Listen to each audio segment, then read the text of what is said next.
Howard Phillips Lovecraft. He was born... Looks awful. He was. He was a shithead. He was born in 1890 in Providence, Rhode Island, and he died in 1937 in Providence, Rhode Island. He was exceptionally comfortable in his hometown and not very comfortable anywhere else, and he was definitely not weird about it at all.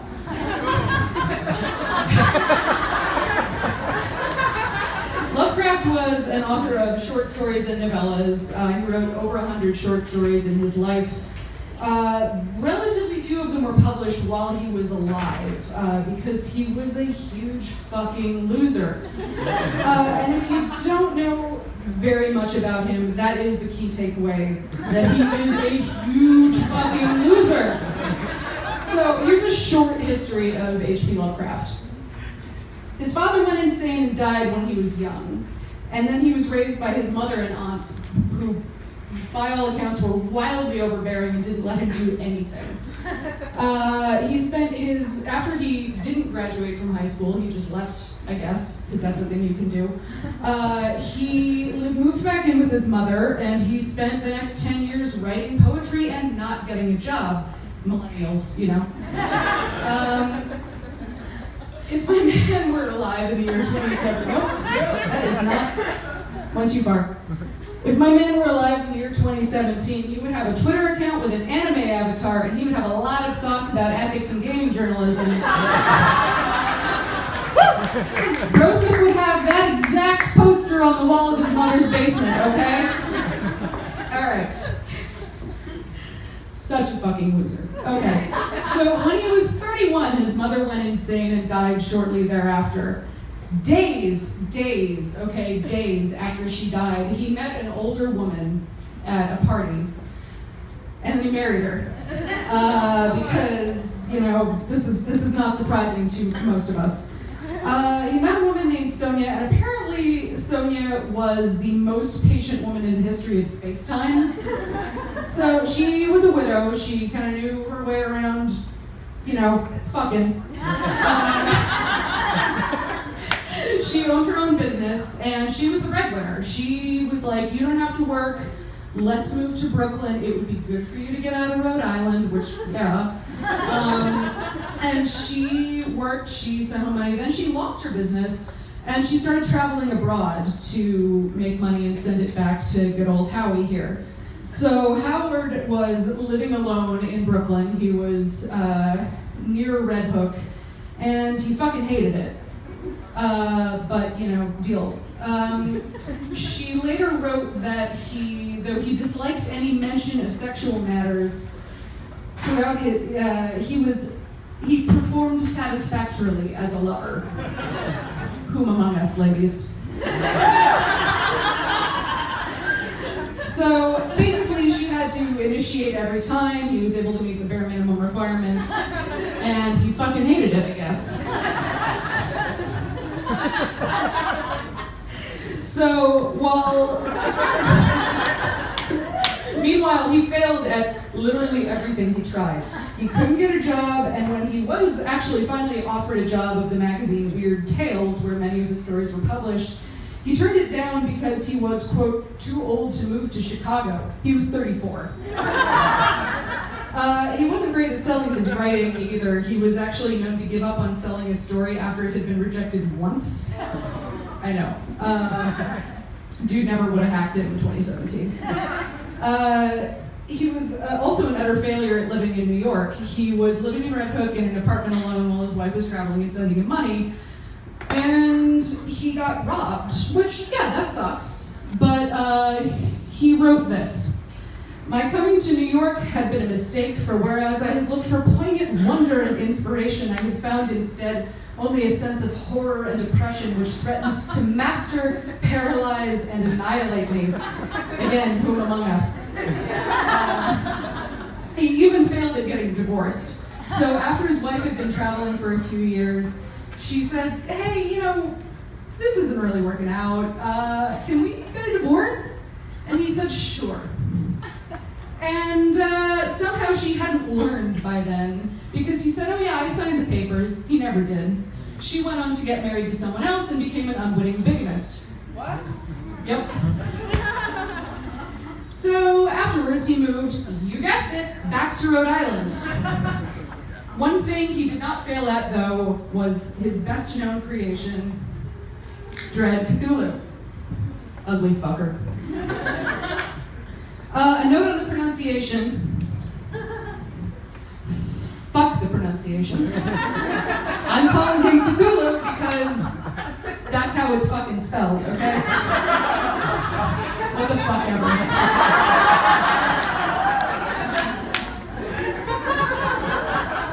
Anyway, here are some fun facts about Cthulhu, also known as a standard Brooklyn Tinder profile. He was an outer god, as opposed to an elder god, a great old one, or just a great one, because apparently this nomenclature was where Howard just gave the fuck up. He was introduced in The Call of Cthulhu, where he was described as a monster of vaguely anthropoid outline, but with an octopus-like head and whose face was a mass of feelers, a scaly, rubbery-looking body, prodigious claws on hind and fore feet, and long, narrow wings behind.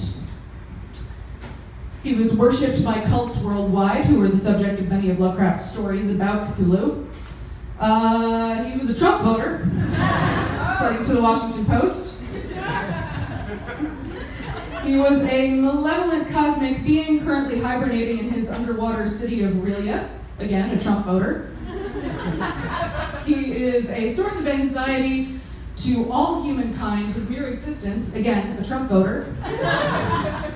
And merely looking at him will drive you insane. Say it with me, a Trump voter. He is also a favorite topic of people who still have DeviantArt accounts in the year of our Lord 2017.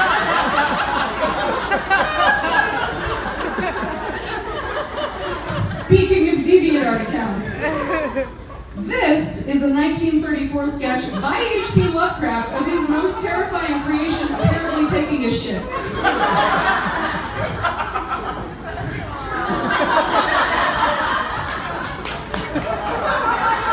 Everybody poops, guys. Except this guy. This guy never took shit in his life. But regardless, Cthulhu caught hold of the popular imagination in a big way. You may remember him from when he had his moment in the most unfortunate chapter of internet meme history.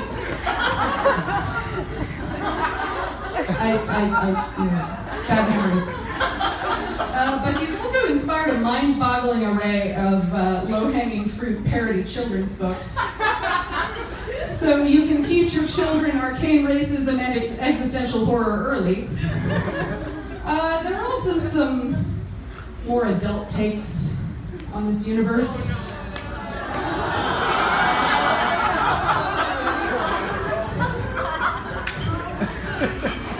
I got nothing. Oh, I'm sorry, you wanted more? Yeah. Because nothing says "fuck me, daddy" like a crusty, angry racist on your thumb. That image on the right is actually from Cthulhu Burlesque, performed by an artist named Anya Keister, which I saw in person once. And I'm really intensely sorry about what I'm going to show you next.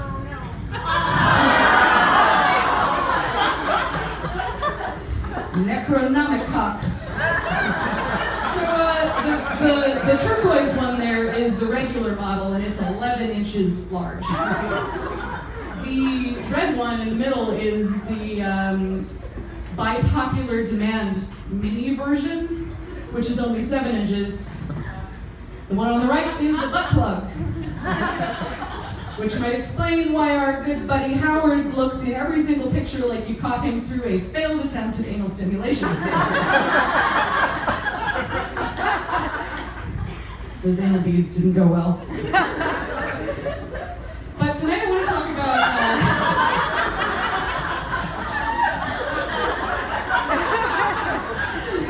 about the two main problems with our buddy Howie here. Looks like the entire Roger Stone Twitter thread could have been about him. First off, we're going to talk a little bit more about Cthulhu. So this guy, this is August Derleth. He was a friend of Howard's, and he was the first fanboy in the Cthulhu mythos. Here's the thing, there are only about 5 stories written by Lovecraft that featured Cthulhu, and a couple of those only contain a passing mention. For the most part, the character and the mythos were essentially plot devices in Lovecraft's stories and were expanded upon later following his death by this guy and his friends. August Derleth, by the way, looks like if Ron Perlman played the grandfather from the Munsters. Lovecraft's stories only feature encounter with the cults that worship Cthulhu, a unnamed protagonist relaying a story that happened to someone else about Cthulhu, or just references to his name. So he was more of a plot device than an actual character. But after Lovecraft's death, Derleth and Clark Ashton Smith and a bunch of other guys continued to write stories inspired by Cthulhu and the rest of the gods and monsters that he had created. Some of those stories were based on Lovecraft's notes and letters, but some of them were entirely original. Derleth was actually the one who created the entire cosmology, including the war between the Elder Gods and the Outer Gods. He even fundamentally changed the character. He made Cthulhu into an antagonist, an evil to be battled and subdued, instead of a neutral, if amoral force of an uncaring universe, which was Lovecraft's whole thing. Derleth basically wanted it all to be in keeping with his own Christian worldview. He also attempted to align the gods and creatures that populated Lovecraft's stories with the 4 elements, which was like fitting a square monster dildo into an unmoved round hole. So after Lovecraft's death in 1937, Derleth and his circle tried to find a publisher for Lovecraft's work, but nobody was biting. So they started their own publishing house called Arkham House, which was named after Lovecraft's fictional town of Arkham, Massachusetts. You may know it later from Arkham Asylum in the Batman universe.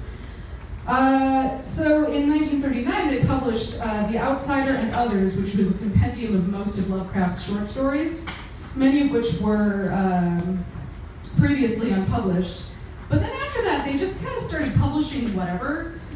They would put out an anthology that had a couple Lovecraft stories in it, but then a bunch of stories written by Derleth and his friends. And Derleth took a bunch of Lovecraft's notes and he wrote his own stories around them. He referred to them as posthumous collaborations. There's another name for that, it's fucking stealing. Essentially, yeah, he was using Lovecraft's name and creations to, put out his own work. So, Tales of the Cthulhu Mythos, which was the first anthology, which was published in 1969, it featured 20 stories. 18 of them were by Derleth and his friends. Fucking 2 of them were by Lovecraft. So, what Arkham House succeeded in doing was perpetuating Lovecraft's work, which probably would have been forgotten otherwise. But what they did is they popularized a version of the work that was not strictly in keeping with what Lovecraft had envisioned. So essentially, Cthulhu was a non-playable character, a throwaway plot device from Lovecraft that then spurred a wildly successful body of fan fiction. And that means that the version of Cthulhu who entered popular culture had almost nothing to do with Lovecraft's original vision.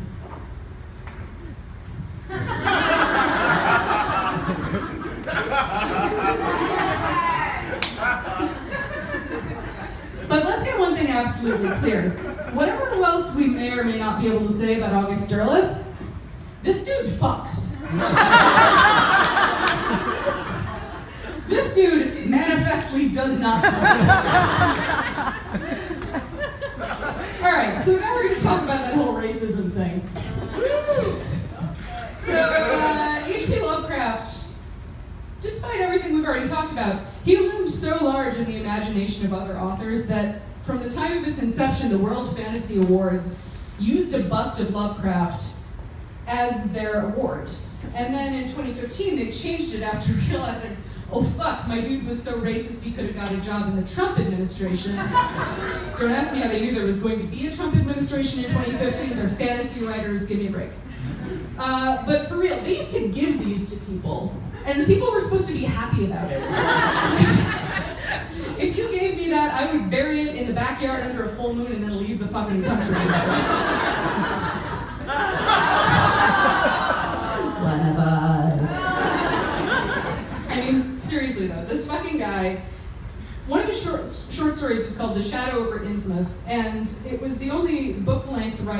he had published during his lifetime. It wasn't even a book, it was a fucking novelette.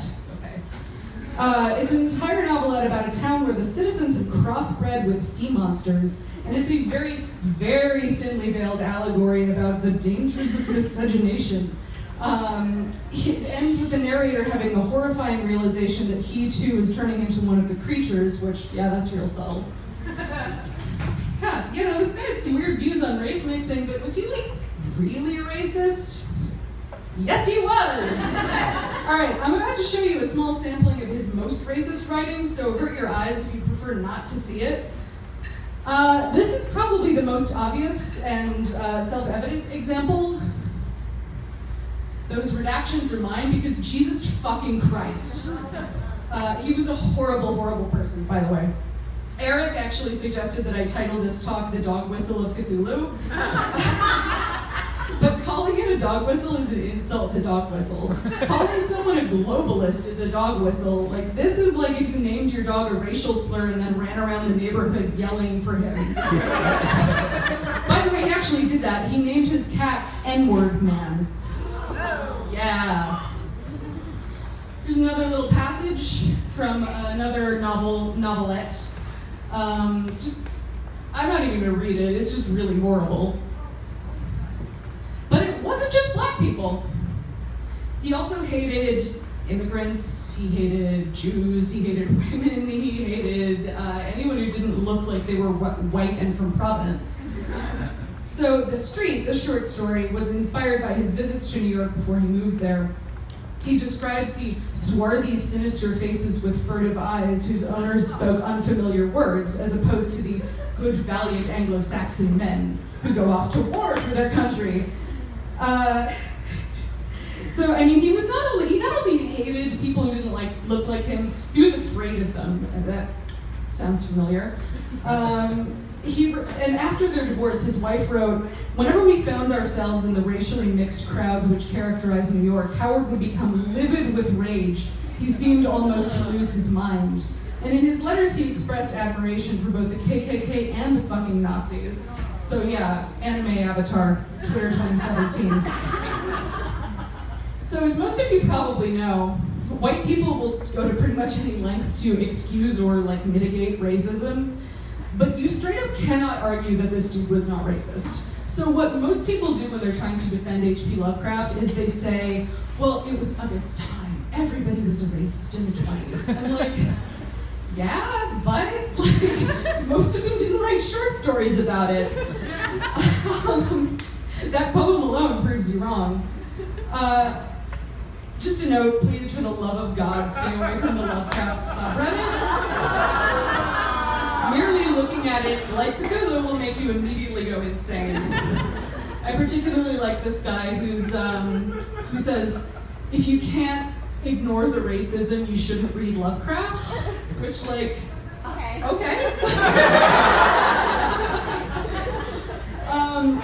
The person who said this best, though, was Noah Berlatsky in a 2014 piece in The Atlantic.